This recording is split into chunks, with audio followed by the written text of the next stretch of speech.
ভাই আল্লাহ যদি আমাকে নিয়ে যায়, আমার বাচ্চাটার দিকে একটু খেয়াল রাখেন। শহীদ ওসমান হাদির স্ত্রী ও একমাত্র সন্তানের দায়িত্ব সরকার গ্রহণ করবে। কোনো একটা বুলেট এসে আমার বুকটা হয়তো বিদ্ধ করে দিয়েছে এবং সেই মিছিলে আমি হাসতে হাসতে আমি শহীদ হয়ে গেছি। আমি তখন হাসতে হাসতে আল্লাহর কাছে ভীষণ সন্তুষ্টি নিয়ে পৌঁছতে চাই যে আমি একটা ন্যূনতম ওই জীবনটা লিড করতে পারলাম, যে আমি একটা ইনসাফের হাসি নিয়ে আমি আমার আল্লাহর কাছে পৌঁছতে চাই। ওসমান হাদি ছিলেন পরাজিত শক্তি, ফ্যাসিস্ট সন্ত্রাসীদের শত্রু। তার কণ্ঠ স্তব্ধ করে বিপ্লবীদের ভয় দেখানোর অপচেষ্টা সম্পূর্ণভাবে ব্যর্থ করে দেন। ভয়, সন্ত্রাস কিংবা রক্তপাতের মাধ্যমে এদেশের গণতান্ত্রিক অগ্রযাত্রা কেউ থামাতে পারবে না। চিরবিদায় নিলেন ইনকিলাব মঞ্চের মুখপাত্র শরীফ ওসমান হাদি। বিদায় বন্ধু শহীদ হাদি। আল্লাহর সকল সৃষ্টি নিশ্চয়ই তার কাছে ফিরে যাবে। ইন্না লিল্লাহি ওয়া ইন্না ইলাইহি রাজিউন। গত রাতটা আমি মনে করি আমাদের দেশের জন্য একটা ভয়ঙ্কর রাত গিয়েছে। গত রাতে আমরা দেখেছি শরীফ ওসমান হাদি, ওনার যে মৃত্যুর সংবাদটা এটা আমাদের দেশে এসেছে এবং এটা নিয়ে নানা কিছু হয়েছে। প্রধান উপদেষ্টা নিজে শরীফ ওসমান হাদির মৃত্যুর সংবাদ জাতির উদ্দেশ্যে জানিয়েছেন এবং তার পরপরে আমরা দেখেছি সারা দেশে একটা তুলকালাম কাণ্ড ঘটে গেছে এবং যে কাণ্ডগুলো ঘটেছে এটা কি শরীফ ওসমান হাদির মৃত্যুর জন্য শোক? শরীফ ওসমান হাদির মৃত্যুর জন্য এটা কি ক্ষোভ? এবং শরীফ ওসমান হাদি ইন্তেকাল করেছেন তার আত্মার মাগফিরাত কামনার জন্য। এই ক্ষোভটা কি শরীফ ওসমান হাদির জন্য কোনো ইতিবাচক দিক? আমি যদি এটাকে ধর্মীয়ভাবে দেখি, এটা কি ভালো কিছু? এটা আসলে কেন হলো, কিভাবে হলো? এটা কি স্বতঃস্ফূর্তভাবে হয়েছে নাকি এটা পরিকল্পিতভাবে হয়েছে? কি কি হয়েছে আমি যদি সেটা দেখার চেষ্টা করি, সব মনে নেই, আমি কয়েকটা লিখেছি জাস্ট আপনাদেরকে একটু শেয়ার করার জন্য। শরীফ ওসমান হাদির মৃত্যুর সংবাদের পর যে ঘটনাগুলো সারা দেশে ঘটেছে, খুলনা ও চট্টগ্রামে ভারতের হাই কমিশনের কার্যালয়ে বাসভবনে হামলা হয়েছে। প্রথম আলো ও ডেইলি স্টারের ঢাকার প্রধান কার্যালয়ে ভাঙচুর এবং অগ্নিসংযোগ হয়েছে। ধানমন্ডি 32 নম্বরে আবারও অগ্নিসংযোগ ও ভাঙচুর হয়েছে।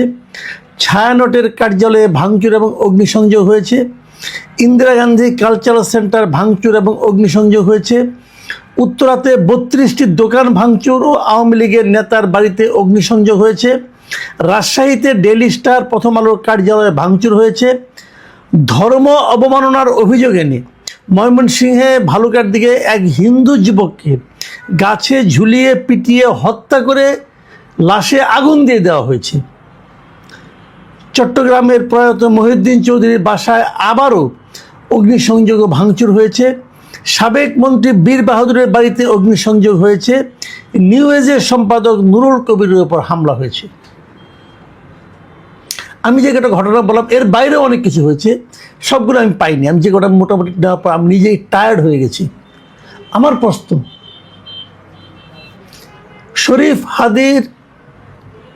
ওসমান হাদির মৃত্যু, মর্মান্তিক মৃত্যু, তার পর আমাদের জাতির জন্য, আমাদের দেশের জন্য, যারা তাকে ভালোবাসেন তাদের জন্য সবচেয়ে গুরুত্বপূর্ণ কাজ কোনটি ছিল? সবচেয়ে গুরুত্বপূর্ণ কাজ হলো তার হত্যাকারীকে আইডেন্টিফাই করা, হত্যাকারীকে ধরা, শাস্তির মুখে আনা এবং জানা যে হত্যার পেছনে আসলে কে ছিল। সেটা করার দায়িত্ব কার? সরকারের। সরকার সেই দায়িত্ব পালন করতে পেরেছে? যদি না পেরে থাকে তাহলে আপনি সরকারকে বলেন।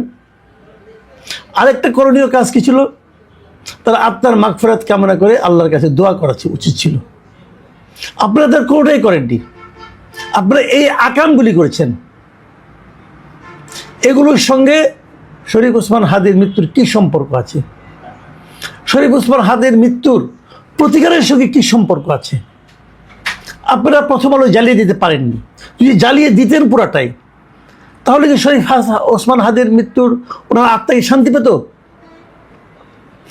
শরীফ ওসমান হাদিকে কখনো বলেছে যে প্রথম আলো আমাদের জন্য একটা খারাপ জায়গা, এটা থাকলে আমার দেশের সার্বভৌমত্ব নষ্ট হচ্ছে? কখনো বলেছে? প্রথম আলো ডেইলি স্টারকে আক্রমণ করতে হবে, প্রথম আলো ডেইলি স্টারকে আক্রমণ করলে দেশে শান্তি ফিরে আসবে, এই বয়ান কে প্রচার করেছে দেশে?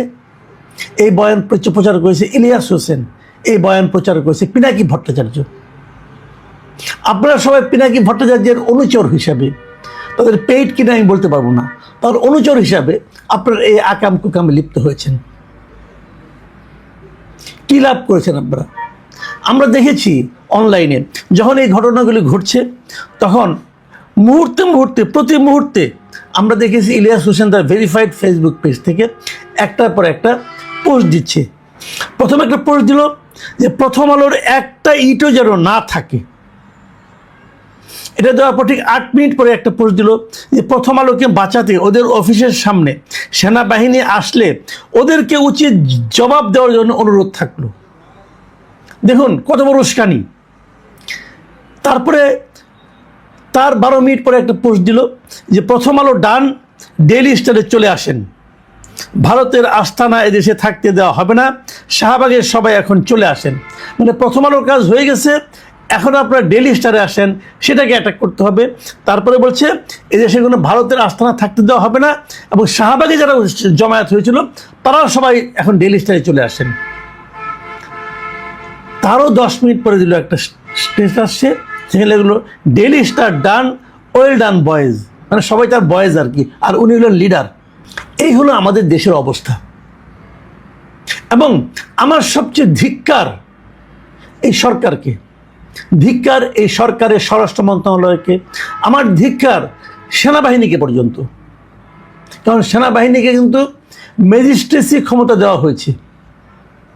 এই যে একটার পর একটা বিদেশ থেকে ইনস্ট্রাকশন দিয়ে দিয়ে ইলিয়াস হোসেনের মতো দুর্বৃত্ত এই কাজগুলি করালো, কেউ প্রতিরোধ করতে নামলো না কেন? বলা হলো সেনাবাহিনী আসতে তাদেরকে উচিত জবাব দেওয়া হবে, সেনাবাহিনীকে তারপরে আত্মসম্মান লাগলো না কেন? কেউ কিছু বললো না। সাধারণ মানুষের মধ্যে, সারা দুনিয়ার মানুষের কাছে কি মেসেজ পৌঁছালো যে একটা পত্রিকা অফিস মানে সবার সামনে প্রকাশ্যে আগুন দিয়ে জ্বালিয়ে দেওয়া হচ্ছে, কেউ প্রতিরোধ করছে না, কেউ না, এবং সেটা আমাদের মেনে নিতে হচ্ছে। সরকার চুপচাপ বসে আছে। এর আগেও আমরা দেখেছি পত্রিকা অফিস সামনে অ্যাটাক হচ্ছে, এর আগে আমরা দেখেছি আনিস আলমগীরের মতো লোককে ধরে নিয়ে যাওয়া হচ্ছে। কেন? আপনারা একবার ভাবার চেষ্টা করুন, কেন? হাদির মৃত্যুর সঙ্গে এদের কি সম্পর্ক? বলা হচ্ছে এরা নাকি হাদির মৃত্যুকে জাস্টিফাই করার জন্য এক ধরনের বাস্তবতা তৈরি করেছিল।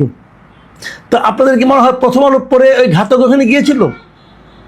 আনিস আলমগীর কিংবা আমি কিংবা আব্দুল নূর তুষার আমাদের কথা শুনে ঘাতক ওখানে গিয়েছিল?